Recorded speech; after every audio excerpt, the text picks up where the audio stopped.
খুব খারাপ লাগতেছে, এত খারাপ লাগতেছে আমার, খুব বাজে লাগতেছে যে ফুল নাই, বসন্ত হয়ে গেছে পর্যন্ত শরীরের মধ্যে। রিয়েলি আমার কাকা বেটার বসন্ত হয়ে গেছে। কাউন্টারে টিকিট নিতে হয় ভিতরে ঢোকার জন্য, যে এটা কাউন্টার, এটা। আর এদিকে কি অবস্থা? ভালো আছে? হ্যাঁ আলহামদুলিল্লাহ। আমার সাথে পরে কথা তুমি যাবো। এই যে কুপুতের অনেকেই চিপাই চাপাই কি করে, এই যে চলে আসছে। এই যে ওটা রেস্ট হাউস, সুন্দর একটা রেস্ট হাউস, কালার কম্বিনেশন জোস। আর welcome back to my new blog. আশা করি সকলে ভালো আছেন। আজকে আমরা শিমুল বাগানের উদ্দেশ্যে রওনা দিলাম, শিমুল বাগানে যাব। আর মোবার কাছে আমার সাথে, হাই, ইজ প্রিটি, সে কিন্তু ভালো একটা ছেলে। আমাকে কিন্তু পাম দিচ্ছে, আমি পাম দিতেছি, বুঝছেন? ওরে পাম দিতেছি, দেখি পাম দেওয়ার পরে কি দেয় ওই আমারে। পাম দিতে ভালোবাসি। তো আমি শিমুল বাগানে এসেই পড়ছি, বাট আমার কাছে খুব খারাপ লাগতেছে।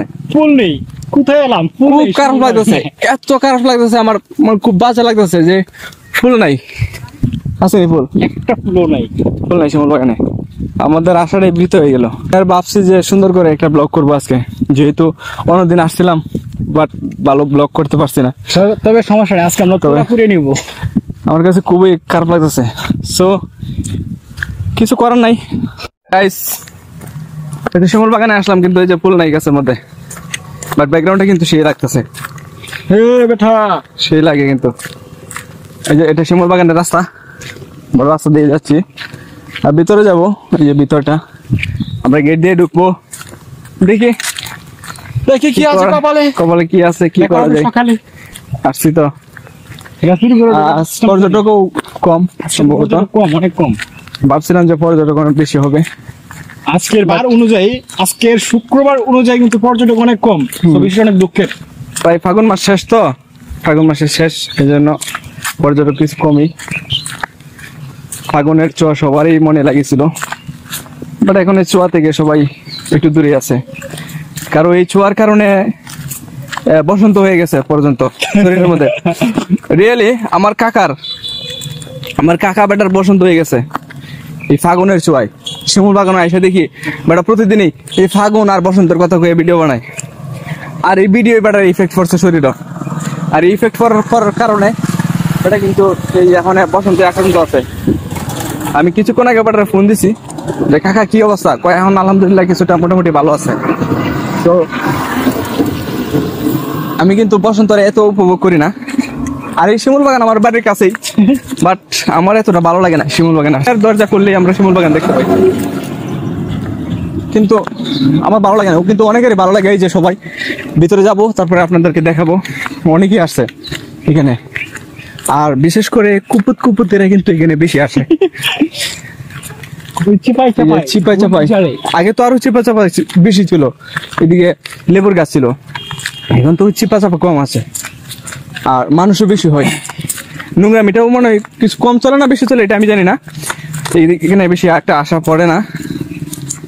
সো ভিতরে যাই, বেশি বক করতেছি, ভিতরে যাই দেখি। গাইস, আমরা কিন্তু এখন শিমুল বাগানের কাউন্টারের কাছে আসছি। কাউন্টারে টিকিট নিতে হয় ভিতরে ঢোকার জন্য, যে এটা কাউন্টার, এটা। আর এদিকে ভিতরের রাস্তা, ঢোকার রাস্তা, আমরা এদিক দিয়ে ঢুকবো বাগানের ভিতরে। ভাইরা আছে, আমাদের বড় ভাইরা কিন্তু সবসময় গেটের মধ্যে থাকে আমাদের এলাকাতেই। এটা আজকে কিন্তু আবহাওয়াটা খুব ভালোই লাগতেছে, জোস লাগতেছে। ক্যামেরার মধ্যে একটা ক্লিননেস একটা ব্যাপার স্যাপার হইতেছে। এইদিকে অনেকেই আসছে, অনেকেই ঘোরাতে চড়তেছে ভাইরা, যারা আসছে ভ্রমণকারী অনেকেই আসছে। আর এখন মূলত ফুল গাছের মধ্যে নাই বললেই চলে, গাছের মধ্যে ফুল নাই। তবে একটা কি আছে, এই যে দোলনা আছে এখানে উঠার মতো, ওইদিকে একটা গড় আছে, গুলগড়। আপনারা ওইদিকে রেস্ট নেওয়ার জন্য এই গুলগড়টার ব্যবস্থা করা হয়েছে। আর এটা ওইদিকে টিকটকার কি বলে, সেলফি স্টিক নাকি, ওইটা দেওয়া হয়েছে এখানে। আমি একটু ওইদিকে যাব, আচ্ছা এই যে দেখেন লাভের মধ্যে কিন্তু এই ছবি তুলতেছে, ওটা কিন্তু সুন্দরই লাগে।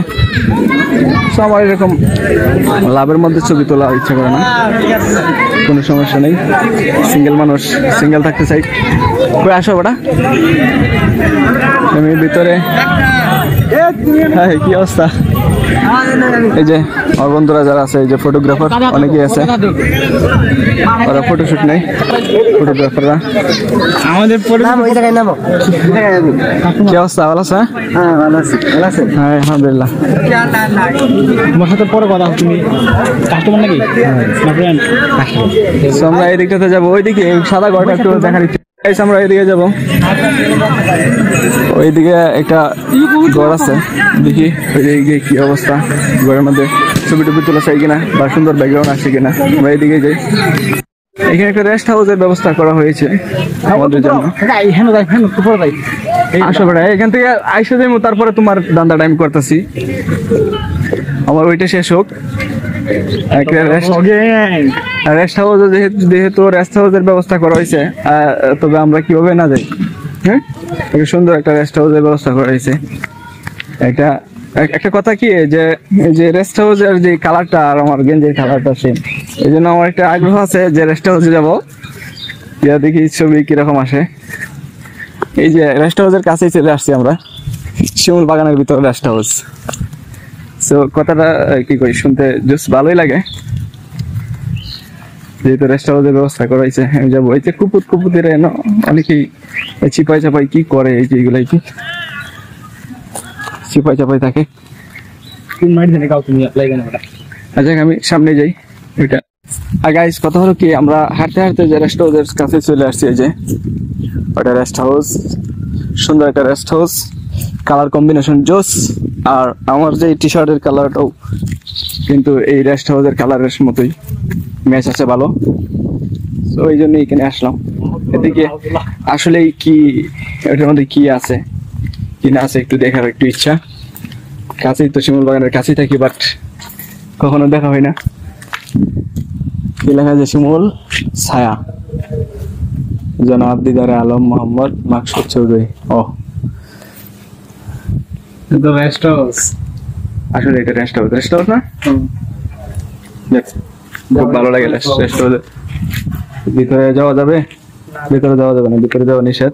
তো আমি এখানে আসলাম। ভিতরে যাওয়াতে যেহেতু নিষেধ, আমি ভিতরে যাবো না। আপনাদেরকে রেস্ট হাউসে দেখালাম। দেখেন আমার এই টি শার্টের কালার আর রেস্ট হাউসের কালার কিন্তু সেম না ভাই? সেম কিন্তু। আর এখানে এই যে রেস্ট হাউসের যে বসার জায়গাটাও কিন্তু খুব ভালো একটা বসার জায়গা। আপনি বিকাল বেলা এখানে যদি বসেন, খুব ভালো একটা আরাম ফিল করবেন। এইদিকে আপনাদের সূর্য কিরণ দেবে, আর এদিকে আপনি বসলেন আর দেখলেন যে সূর্যটা ডুবে যেতেছে, আপনারও একটা ভালো একটা ফিল কাজ করবে। আর এদিকে যদি ভালো না লাগে, ওই দিকে গেলেন, এই যে পাশে এইদিকে গাঙ্গের পাড়ের মধ্যে বসলেও কিন্তু ভালো লাগবে। আমরা ছোট সময় মাঝে মাঝে বসতাম, বাট এখন তো এই যে বিভিন্ন কাজ কামের জন্য কিন্তু এদিকে আসি না। বাট বাড়ি থেকেও কোথাও যাই না, সবসময় ঝামেলাই থাকি। আর দেখেন শিমুল বাগানের শিমুল কিন্তু এই যে শিমুল ফুল নেই এখন। শিমুল বাগানে এই যে ডাব ছাড়তেছে, এইগুলা তুলায় পরিণত হইতেছে। কিছুদিন পরে আবার এইগুলা তুলা হিসেবে বাণিজ্যিকভাবে এইগুলা বিক্রি হবে হয়তো। আর যেহেতু ভিতরে যাওয়া যায়নি, সো স্যাড, ভিতরে যেতে চাই না। সবাই যা। সো আমরা দুঃখ বারাকান্ত হৃদয় নিয়ে এখান থেকে ফিরে যেতেছি। কিছু করার নাই। আসছিলাম একটা ভিডিও বানাবো। আমরা তো আর ভাইরাল না, বাট সেটা তো হচ্ছে না। ভাইরাল যদি হইতাম তাইলে সবাই কি করতো, প্রায়োরিটি দিত, সাপোর্ট করতো। পিচিগুলো ভিডিও করে। হ্যাঁ, আর দেখেন ব্লগার কিন্তু অনেক, ছোট ছোট ব্লগার কিন্তু বেড়ে যাচ্ছে, বাট আমার ভিডিওতে ভিউ নাই। আর সাবস্ক্রাইব, আপনারা সাবস্ক্রাইব করেন না কেন? ভিডিও দেখবেন, ছোট ভাইয়ের ভিডিও সাবস্ক্রাইব করবেন। সাবস্ক্রাইব করলে তো কি আপনাদের ইজ্জত নষ্ট হয়ে যাবে না? ছোট দেখেই তো বড় হতে হয়। আমি হয়তো ছোট, আস্তে আস্তে আমার চ্যানেলটা গ্রো করবে, হয়তো একদিন ভিডিও ভাইরাল হবে, আপনারাও দেখবেন। সেখান থেকে দেখা শুরু করেন। আর কি তো চলো আমরা আবার ব্যাগ যাই ওইদিকে। আসো বাতিজা আসো। আর গাইস জুম্মার নামাজ পড়ে এখন এই সরাসরি বাড়ির উদ্দেশ্যে রওনা দিলাম। শিমল বাগান থেকে চলে আসলাম। ভালো লাগতেছে না, বোরিং লাগতেছে। শিমল বাগান তো আমি সবসময় দেখি, বাট যাই না। আজকে গেছি, আরেকদিন গেছিলাম এখানে। সো যদি ভিডিওটা ভালো লাগে অবশ্যই ভিডিওটা একটা লাইক দেবেন আর চ্যানেলটা সাবস্ক্রাইব করবেন। So stay safe, ride safe. দেখা হবে নেক্সট ব্লগে। Thanks for watching.